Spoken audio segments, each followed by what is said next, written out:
네, 이재명 대통령 취임 100일 기자회견 모두 발언부터 시작해서 질의응답까지 2시간이 넘게 진행됐습니다. 많은 내용들이 다뤄졌는데 대통령실 출입하는 성승환 기자와 함께 회견 분위기와 내용 짚어보도록 하겠습니다. 성 기자 어서 오세요. 어서 오십시오. 예.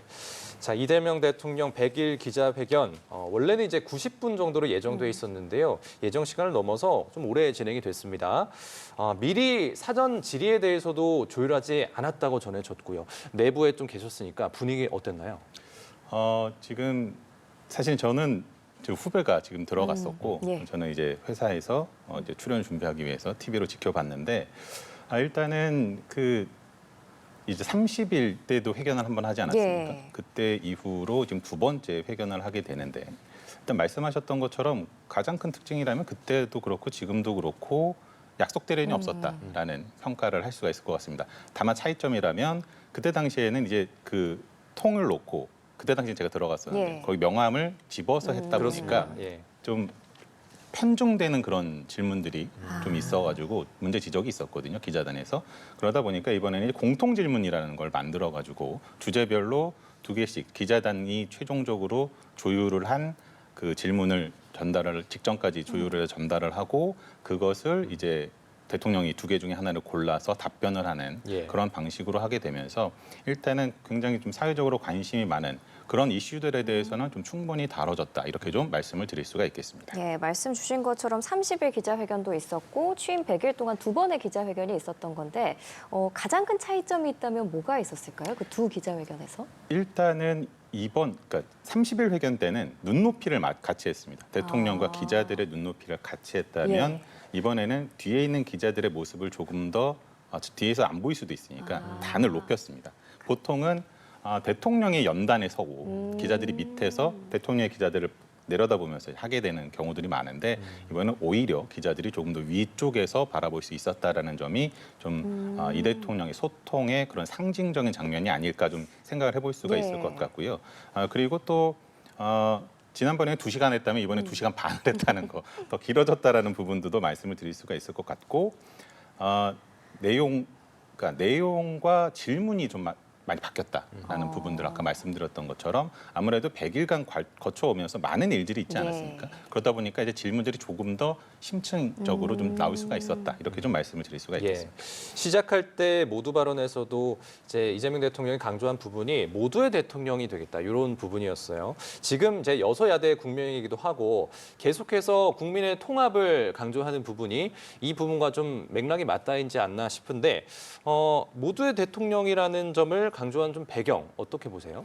일단은 지금 말씀하신 대로 이제 여대야소라는 그 상황이 굉장히 좀 작용이 됐겠죠. 아무래도 지금 상황으로 해도 어떤 것들을 좀 다 해결을 할 수 있는 상황입니다만 결국에는 대통령이 취임 선서 때도 그랬고 그리고 또 G7 그리고 미일 연쇄 순방 때 예. 기내 간담회에서도 계속 관련된 질문에 대해서 예. 일관적으로 냈던 메시지가 결국에 나는 민주당을 통해서 대통령이 당선이 됐지만 예. 결과적으로는 당선된 이후부터는 뭐 파란색을 좋아하는 사람, 빨간색을 좋아하는 사람은 가릴 것 없이 모두를 대변해야 되는, 대표해야 되는 심정적으로는 민주당이 더 가까울 수 있으나 하지만 그렇다 할지라도 모두를 대표하는 대통령이 되어야 한다. 그러기 위해서 나는 야당과도 대화를 당연히 할 것이다라고 그런 식으로 얘기를 했었기 때문에 그게 좀 연장선에 있다. 그렇게 좀 이 말씀을 드릴 수가 있겠고요. 사실은 그게 조금 좀 이번에 나타났던 부분이 모두 발언에서도 있었습니다만 이제 그 특검법 연장 여부와 관련해 가지고 정부조직법과 관련해서 여야 간의 합의가 이제 부결이 되지 않았습니까? 이제 그 최종 결렬이 됐는데 이 대통령이 이거와 관련해서 이게 일부 지지층에서는 좀 예를 들면은 이게 어떻게 가능하냐라는 좀 비판의 목소리들도 있었던 것이 사실이거든요. 이것에 대해서 이 대통령이 좀 명확하게 얘기를 한 게 협치랑 야합은 다르다라는 부분을 얘기를 하면서 그러니까 통합과 봉합은 다르다.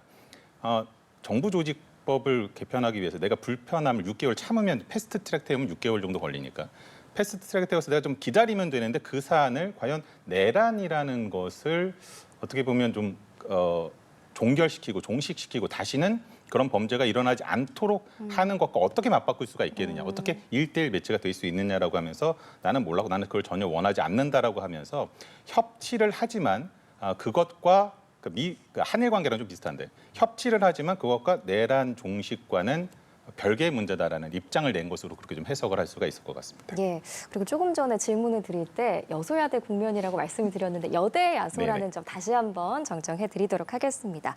계속 말씀을 드리고 있는 것처럼 오늘 기자들과 뭐 약속대련 없이 회견이 진행이 됐는데 역시나 이 조지아주 사태에 대한 궁금증이 많았던 것 같아요. 네, 그렇습니다.